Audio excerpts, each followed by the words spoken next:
خانوم ها و آقایان، بشر در حال ورود به مدار جدیدی است.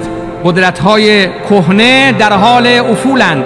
آنها گذشته هستند و ما آینده ایم. تکرار می کنم، آنها گذشته هستند و ما آینده ایم. نگاه ما به آینده امیدوارانه است.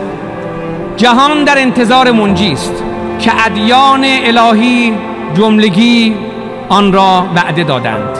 این منجی وجود و حضور دارد. مؤمنانه باور داریم که بر مبنای مشیت و اراده الهی، همانطور که پیغمبران الهی وعده دادند، عدالت جهانی خواهد شد و حکومت بندگان صالح پروردگار در سراسر زمین حکم فرما و بشریت با رشد آگاهی و نابودی جهل رستگار می شود. جهان در انتظار روزی است که حرمان به فرجام رسد.